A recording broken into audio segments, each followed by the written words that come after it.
आप सभी का अभिवादन। अभिज्ञान शाकुंतलम के प्रथम अंक का अध्ययन हम कर रहे हैं। अभी तक 12 श्लोकों का अध्ययन किया जा चुका है। दुष्यंत अपने सारथी के साथ हिरण का पीछा करते हुए वन्य प्रदेश में पहुंच गए हैं। जैसे ही दुष्यंत हिरण को मारना चाहते हैं, उसी समय वैखानस ऋषि अपने 2 शिष्यों के साथ उनके सामने आते हैं और कहते हैं कि यह आश्रम का मृग है, इसलिए इसे नहीं मारना चाहिए। साथ ही वे यह भी कहते हैं कि आप यदि कोई विशेष कार्य में विलंब न हो रहा हो तो महर्षि कुलपति कण्व का यहाँ निकट ही आश्रम है, आप उस आश्रम में प्रविष्ट होकर अतिथि सत्कार को ग्रहण कीजिए। तो आश्रम में आने के लिए वैखानस और उनके शिष्यों ने राजा को निमंत्रण दिया। राजा उन ऋषियों से पूछते हैं, अपि सन्निहितो अत्र कुलपति कण्व, अपि सन्निहितो अत्र सन्निहितो, यहाँ उपस्थित हैं, यहाँ विद्यमान हैं। अर्थात प्रश्न पूछ रहा है राजा दुष्यंत वैखानस से कि क्या कुलपति कण्व आश्रम में विद्यमान हैं। यहाँ देखिए, अपि पद को वाक्य के प्रारंभ में लगाया गया है। जब भी हम अपि पद को वाक्य के प्रारंभ में लगाते हैं तो वह एक प्रश्नवाचक बन जाता है। वैखानस उत्तर देते हैं, इदानीम एव दुहितरम शकुंतलाम अतिथि सत्काराय नियुज्य दैवमस्याः प्रतिकूलम शमयितुम सोमतीर्थम गतः। इदानीम एव, अभी कुछ समय पूर्व ही, दुहितरम अपनी पुत्री शकुंतला को अतिथि सत्काराय अतिथियों के सत्कार के लिए नियुक्त करके दैवमस्याः कस्याः शकुंतलायाः, तो शकुंतलायाः प्रतिकूलम दैवम, शकुंतला के प्रतिकूल दैव का, दुर्दैव का शमन करने के लिए सोम तीर्थम गतः, सोम तीर्थ गए हैं। अपनी पुत्री शकुंतला को अतिथि सत्कार के लिए नियुक्त कर ऋषि कण्व उस शकुंतला के प्रतिकूल भाग्य का शमन करने के लिए सोम तीर्थ गए हैं। अब यहाँ देखिए, 2-3 बातें इस पंक्ति में ध्यातव्य हैं। कण्व को शकुंतला इतनी अधिक प्रिय है कि अन्य भी व्यवस्था की जा सकती थी, किंतु अपनी जीवित सर्वस्व शकुंतला को ही उन्होंने अतिथि सत्कार के लिए नियुक्त किया।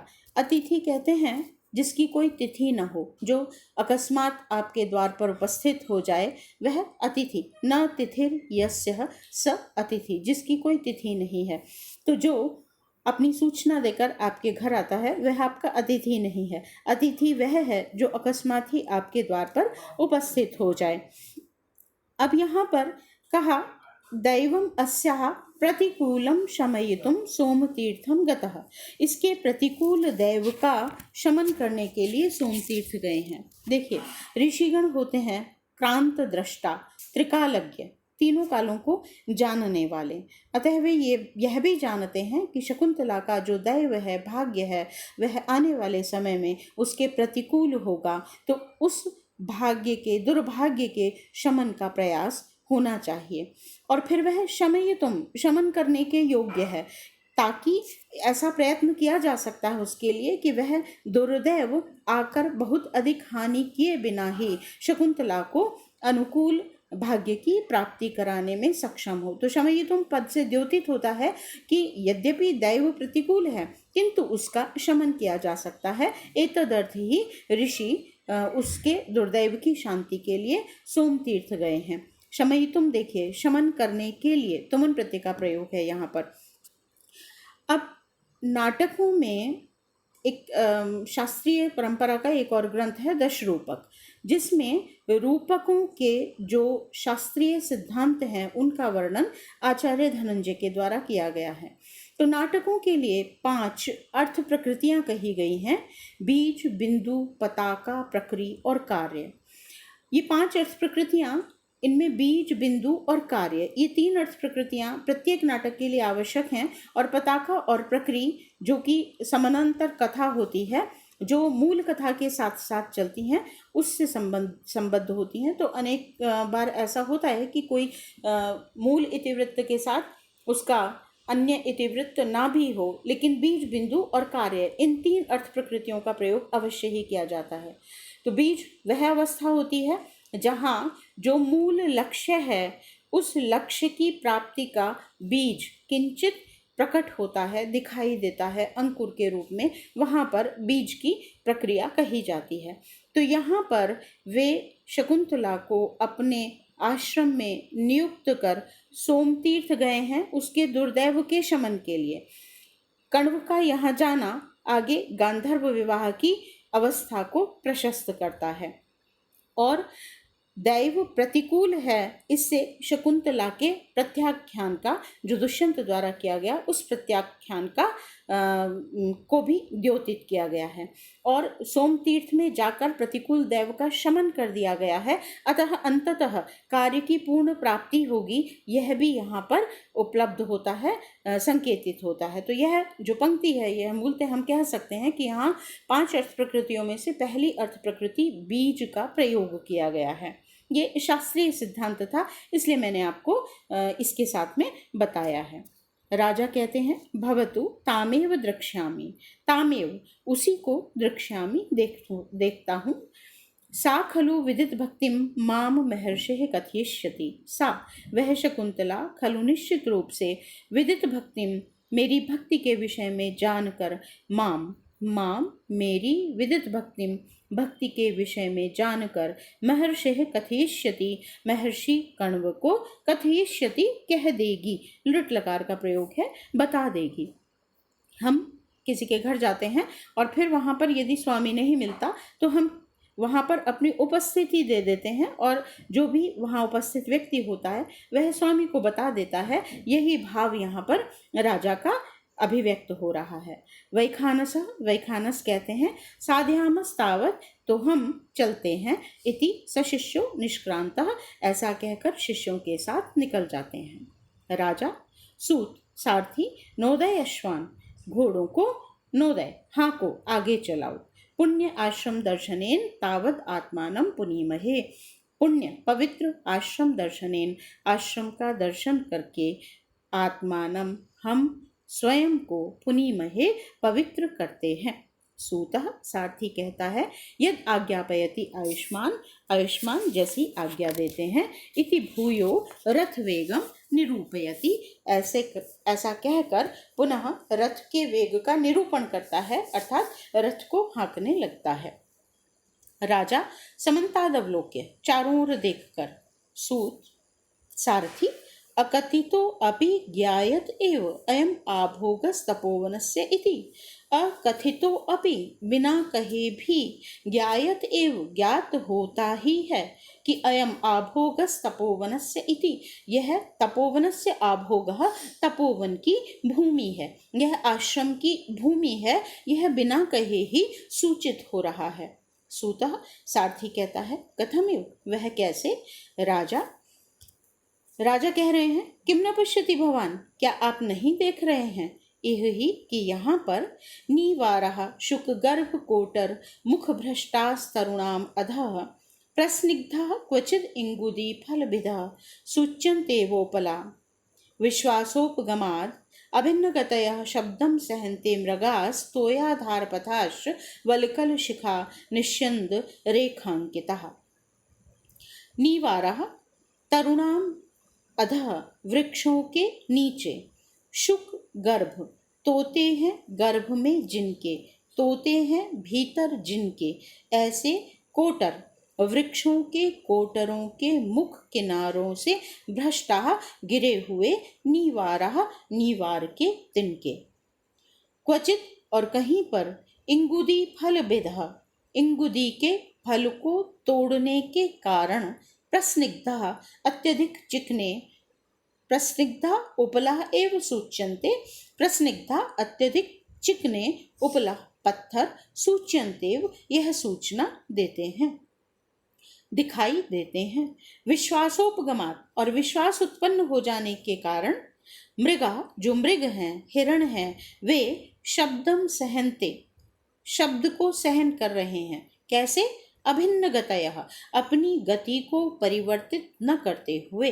अपनी गति में कोई परिवर्तन न करते हुए, शब्दम सहन्ते शब्द को सहन कर रहे हैं। किसके शब्द को सहन कर रहे हैं। रथ के शब्द को सहन कर रहे हैं।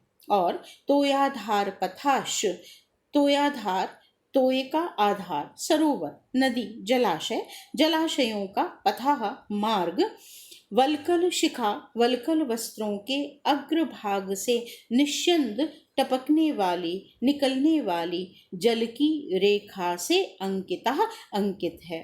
तो यहाँ पर राजा के द्वारा आश्रम स्थान होने के 4 दृश्य उपस्थित किए गए हैं। पहला दृश्य वृक्षों के नीचे तिनकों का इकट्ठा होना, और तिनके नीवार, नीवार कहते हैं वन्य आहार है, वन्य धान्य है जिसका प्रयोग ऋषिगणों के द्वारा भोजन के लिए किया जाता था। और क्योंकि वो वहाँ पर वही प्रचलित है, वही प्रयोग में लाया जाता है, तो जो पशु पक्षी हैं वे भी उन तिनकों से ही अपना घोंसला बनाते हैं और उन तिनकों के कणों को अपने बच्चों को खिलाते हैं। और वन्य प्रदेश में बड़े बड़े वृक्ष होते हैं, उन वृक्षों के तनों में बड़े बड़े छेद होते हैं जिन्हें कोटर कहा जाता है, और पक्षियों के लिए वह स्थान अपना घोंसला बनाने के लिए बहुत अनुकूल होता है क्योंकि वह सुरक्षित स्थान होता है। तो जो तोते हैं उन्होंने वृक्षों के कोटरों में अपने घोंसले बनाए हुए हैं, और उन घोंसलों के निर्माण की प्रक्रिया में जो नीवार है उस नीवार के तिनकों को वे लेकर जाते हैं, और वे तिनके वहाँ पर वृक्ष के नीचे भी गिर जाते हैं कोटरों के मुख से लटकते हुए। तो चारों तरफ वृक्ष के नीवार धान का ढेर लगा हुआ है, पहला दृश्य। दूसरा दृश्य उपस्थित किया राजा ने कि स्थान स्थान पर चिकने पत्थर दिखाई दे रहे हैं। यह इंगुदी के फलों को तोड़ने के कारण है। इंगुदी एक विशेष प्रकार का वृक्ष है, यह भी वन्य वृक्ष है, और इसके जो फल होते हैं उनको तोड़कर उसका तेल निचोड़ा जाता है, और वह तेल जो होता है उसे आश्रमवासी या तपस्वीगण या आदिवासी या जो भी वन में निवास करने वाले वनवासी गण हैं वो उस तेल का प्रयोग करते हैं दीपक आदि जलाने के लिए, खाना भोजन आदि पकाने के लिए। तो इंगुदी के फलों को तोड़ने के लिए वे पत्थरों को उठाकर वृक्ष पर मारते हैं, और जो पत्थर है वह जब इंगुदी के फल से टकराता है तो उसमें से तेल निकलता है और वह पत्थर को चिकना कर देता है। तो स्थान स्थान पर जिन पत्थरों का प्रयोग किया गया है वे पत्थर पड़े हुए हैं, और पत्थर भी कैसे, इंगुदी के तेल से चिकने।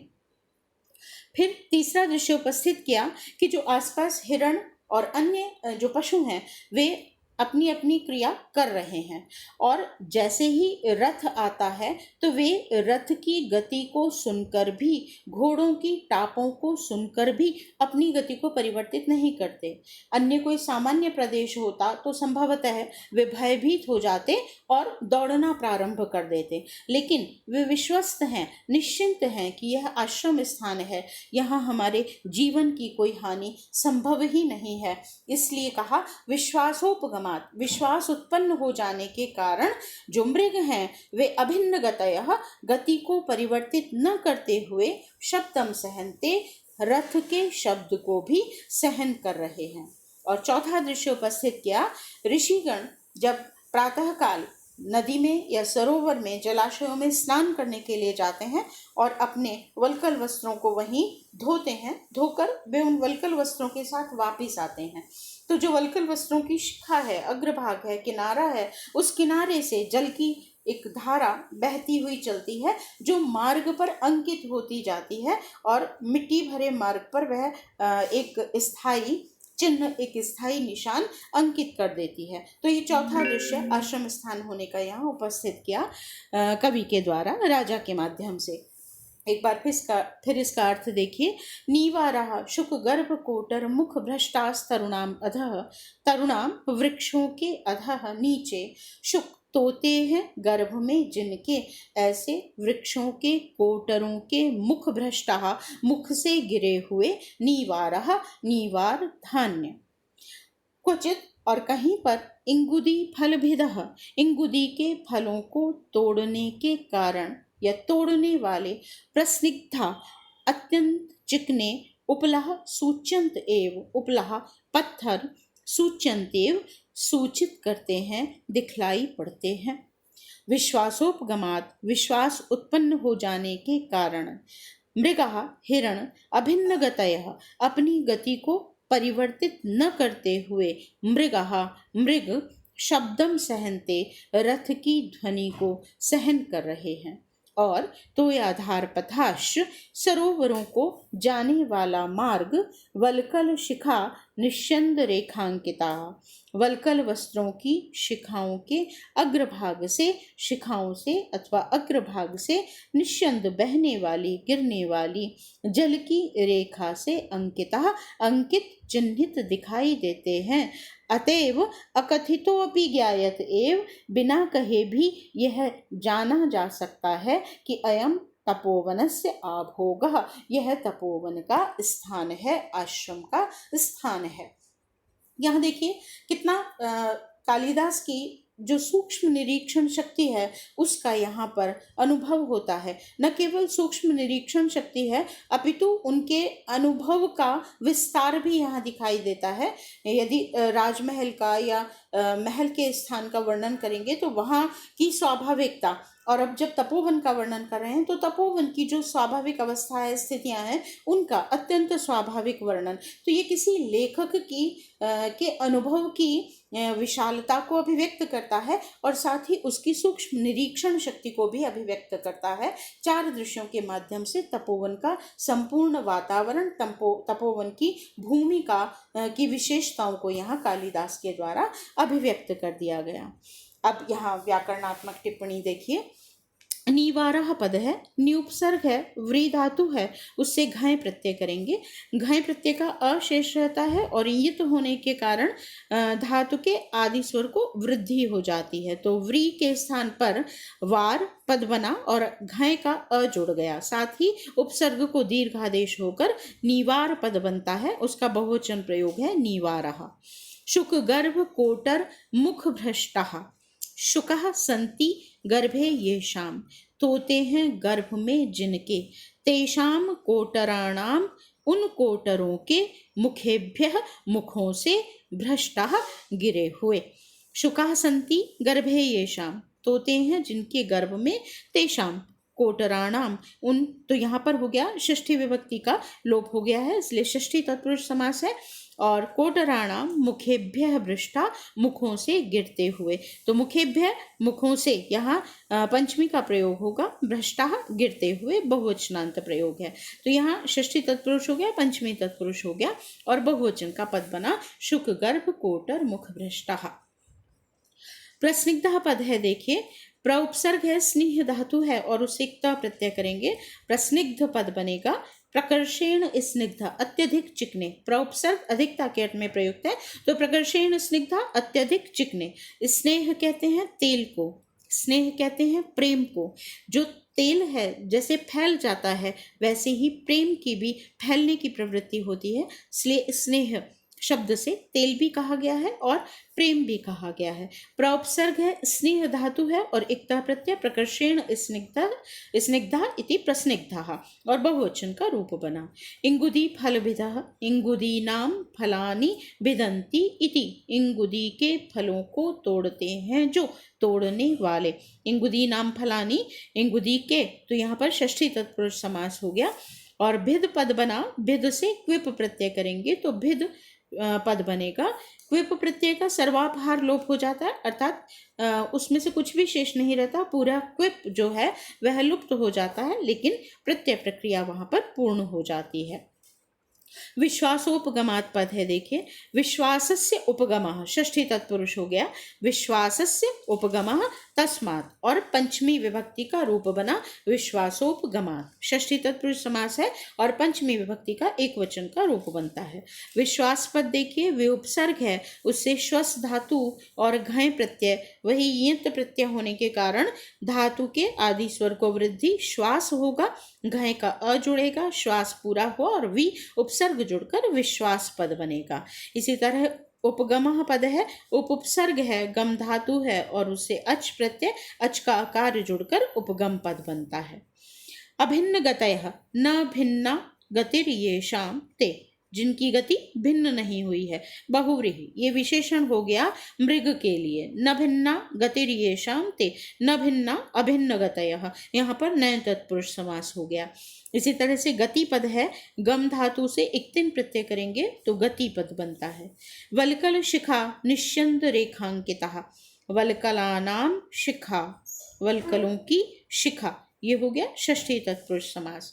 और शिखाभ्य निष्यंदा, शिखाओं से बहने वाली, तो यहाँ पर पंचमी तत्पुरुष समास हो गया। वल्कलानाम शिखाभ्य निष्पन्दा, षष्ठी तत्पुरुष, तदनंतर पंचमी तत्पुरुष।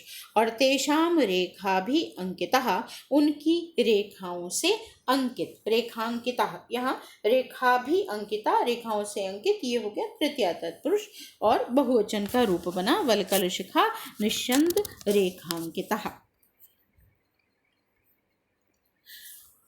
अब यहाँ पर व्याकरण अलंकार देखिए। च पद, चौथी पंक्ति में जो च पद है कौन सा है? तोयाधार पथाश्च। तोयाधार, तोय का आधार, जलाशयों का जो आधार है, अर्थात जलाशय हैं, जलों का जो आधार है जलाशय। तो यहाँ तोयाधार पथाश्च जो च पद है वह अपने से पूर्ववर्ती तीनों वाक्यों को समुच्चयित कर रहा है, इकट्ठा एकत्रित कर रहा है। अर्थात इस च पद को के साथ में हम तीनों जो वाक्य हैं उन तीनों को एक साथ सम्मिलित करेंगे। तो च पद पूर्ववर्ती तीनों वाक्यों के समुच्चय का द्योतक होने के कारण यहाँ पर समुच्चय अलंकार हो गया। और साथ ही स्वभावोक्ति अलंकार, क्योंकि आश्रम स्थान का अत्यंत स्वाभाविक वर्णन किया गया है। और साथ में अनुप्रास अलंकार का प्रयोग है, वृत्यानुप्रास और श्रुत्यानुप्रास अलंकार का प्रयोग है। छंद है यहाँ पर शार्दुल विक्रीडित, 19 वर्णों का छंद होता है। सूर्याश्वैर मस जास ततः सगुर्वः शार्दुल विक्रीडितम। सूर्य कहते हैं आदित्य अपर नाम है, और आदित्यों की संख्या हमारे यहाँ पर मानी गई है 12, द्वादश आदित्य। रुद्र हैं 11 और आदित्य हैं द्वादश 12। 12 महीने हैं, उन 12 महीनों में सूर्य का एक एक नाम, इस तरह से भी इसको जोड़ा जाता है। तो कुल मिलाकर आदित्य को कहा गया है द्वादश, तो 12।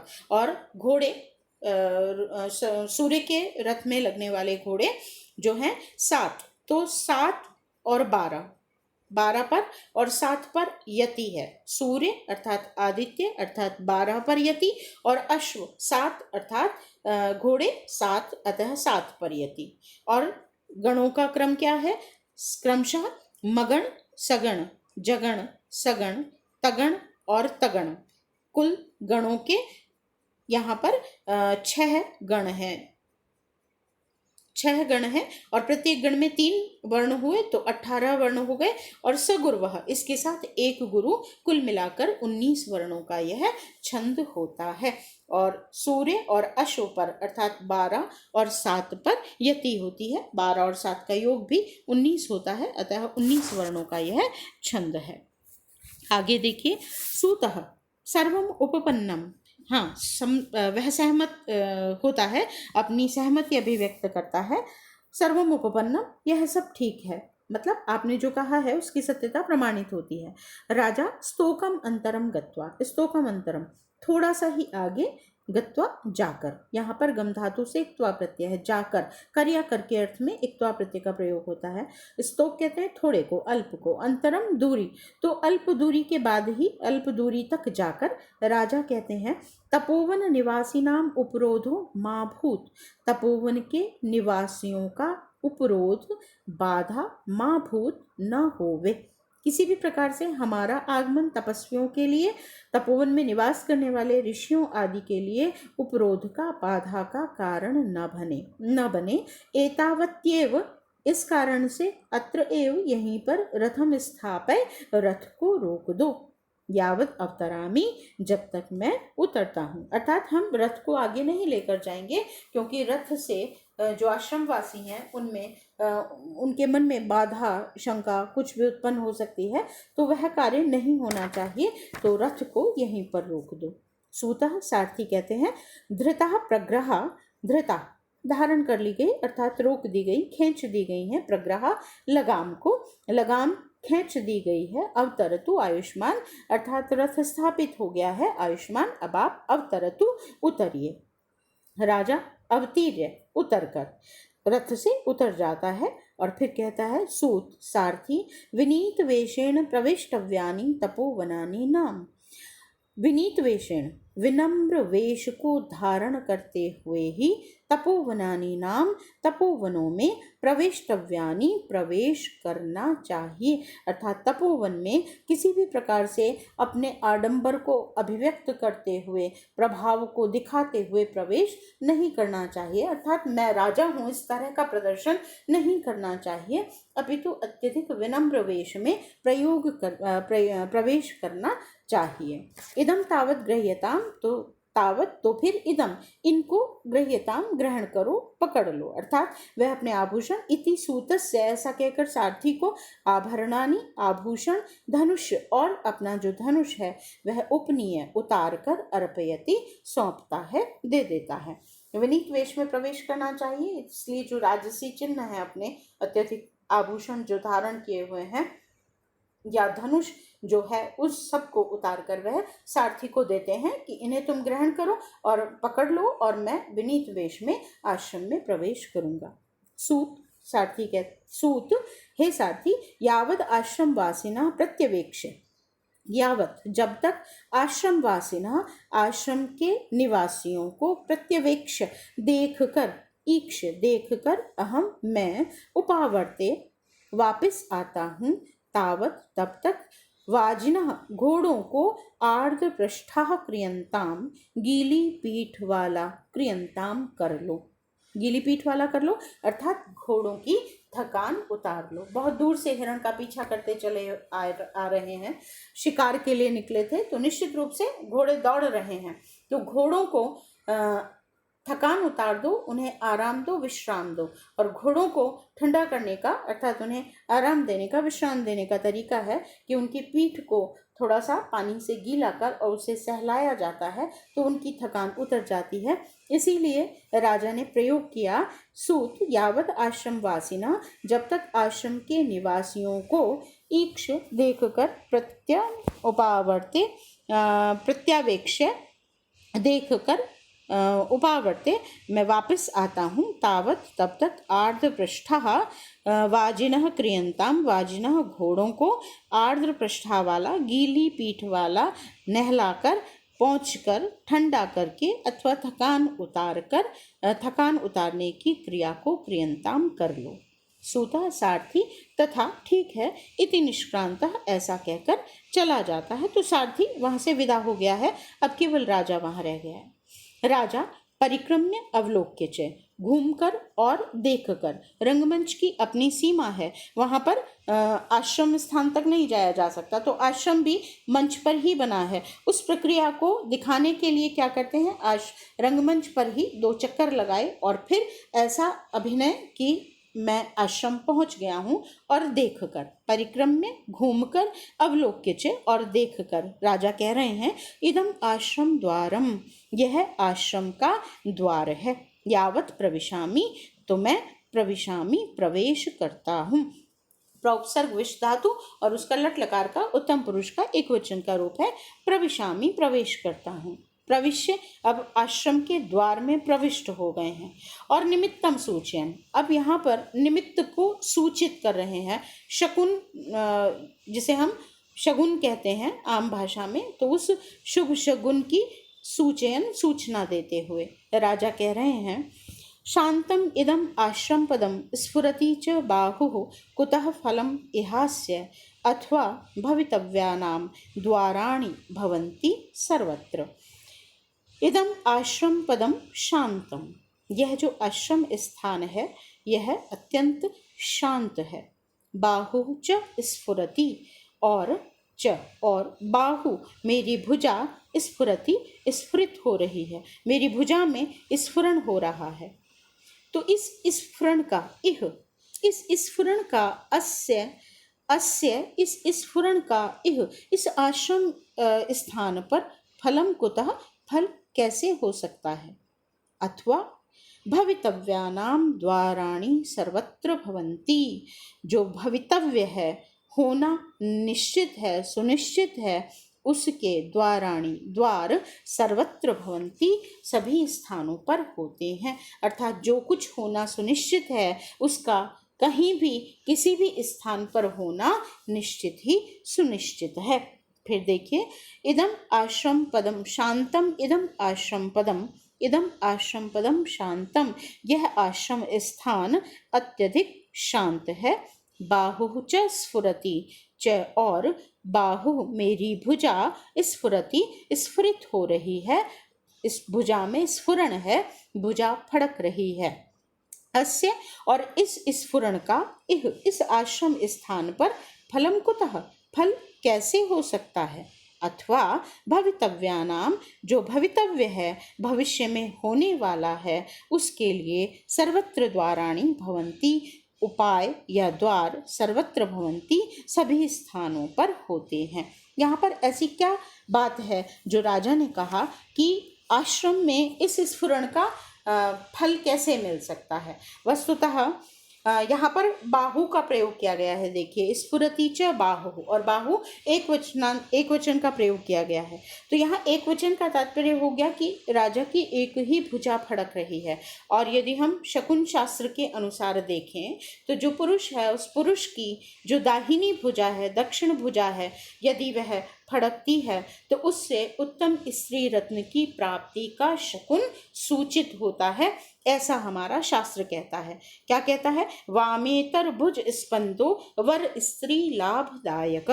यदि पुरुष की वाम से इतर अर्थात दक्षिण भुजा में स्पंदन होता है, स्फुरण होता है, तो उसे श्रेष्ठ स्त्री का लाभ होता है, श्रेष्ठ स्त्री का आलिंगन प्राप्त होता है। उसी को राजा यहाँ कह रहे हैं कि आश्रम स्थान है, अत्यंत शांत है और मेरी भुजा फड़क रही है, तो आश्रम में ऐसा जो फल है वह कैसे मिल सकता है। क्योंकि राजा वैसे भी वहाँ किसी नगर में प्रविष्ट नहीं हुए हैं और न ही इस उद्देश्य से आए हैं। तो आश्रम में जब विनीत वेश में प्रवेश करके ऋषि के दर्शन करने मात्र जा रहे हैं, तो वहाँ पर इस प्रकार के शकुन की प्राप्ति कैसे संभव है। और फिर स्वयं ही उसका जवाब देते हैं, उत्तर देते हैं कि भवितव्यानाम द्वाराणि सर्वत्र भवन्ति, क्योंकि शकुन जो है वह असत्य नहीं होगा और जो भवितव्य है वह होकर रहेगा, तो निश्चित रूप से सर्वत्र उसके द्वार होते हैं। कहीं न कहीं से कुछ न कुछ ऐसा होगा कि जो भवितव्य है वह पूरा होगा ही। यहाँ पर व्याकरणात्मक टिप्पणी देख लीजिए। आश्रम पदम शांतम, यहाँ आश्रम स्थान शांत है। आश्रम तो भूभाग है, निर्जीव प्रदेश है, तो वह शांत कैसे हो सकता है। शांत होने की प्रक्रिया वस्तुतः मनुष्य की या जिनमें स्पंदन है, जिनमें जीव है, उन प्राणियों में होती है शांत होने की प्रक्रिया। आश्रम स्थान शांत कैसे हो सकता है। तो यहाँ पर लक्षणा शब्द शक्ति का प्रयोग किया गया है। आश्रम जब अपने अर्थ से संबद्ध नहीं हो पाता है तो आश्रम अपने में निवास करने वाले वासियों का वाचक बन जाता है। तो लक्षणया आश्रम वासिनाम वाचकः, आश्रम पद से आश्रम के निवासियों का द्योतन होने लगता है लक्षणा शब्द शक्ति से। शांतम पद देखिए, शमस्य प्राधान्यम इति शांतम, जहाँ शम की प्रधानता है। और यहाँ अलंकार देखिए, अर्थांतरन्यास अलंकार है। जहाँ कहीं भी सूक्ति वाक्य है वहाँ आप नेत्र मूंद कर अर्थांतरन्यास का प्रयोग लिख सकते हैं। भवितव्यानाम द्वाराणि भवन्ति सर्वत्र, भवितव्य के द्वार सर्वत्र होते हैं, यह सूक्ति वाक्य है और पूर्ववर्ती पद्य के पूर्ववर्ती पंक्ति के समर्थन में कही गई है। अतः सूक्ति प्रयोग होने से यहाँ अर्थांतरन्यास अलंकार हो गया। और साथ ही आक्षेप अलंकार का भी प्रयोग किया गया है। आक्षेप अलंकार कहाँ होगा? पूर्वोक्त कथन का निषेध, अथवा पद से जब पूर्वोक्त कथन का निषेध होता है तो आक्षेप अलंकार होता है। सूक्ति वाक्य है इसलिए अर्थांतरन्यास हो गया, लेकिन पूर्व पंक्ति में कहा अस्य फलम इह कुतः, यहाँ इसका फल कैसे हो सकता है। और फिर उसी का विरोध करते हुए स्वयं ने कहा अथवा भवितव्यानि द्वाराणि भवन्ति सर्वत्र, भवितव्यानाम द्वाराणि भवन्ति सर्वत्र। तो आक्षेप अलंकार का प्रयोग हो गया अथवा पद से पूर्व कथन का निषेध करने के कारण। फिर वर्णों की अनुवृत्ति होने से वृत्त्यानुप्रास, श्रुत्यानुप्रास और छेकानुप्रास अर्थात कुल मिलाकर अनुप्रास अलंकार का भी यहाँ पर प्रयोग है। भवितव्यानाम पद है, देखिए भवितव्य, यहाँ पर भू धातु और उससे इट का आगम होकर और तव्य प्रत्यय लगेगा, भवितव्य पद बनता है। जो कुछ अवश्यम भावी है, भविष्य में होने वाला है, वह है भवितव्य।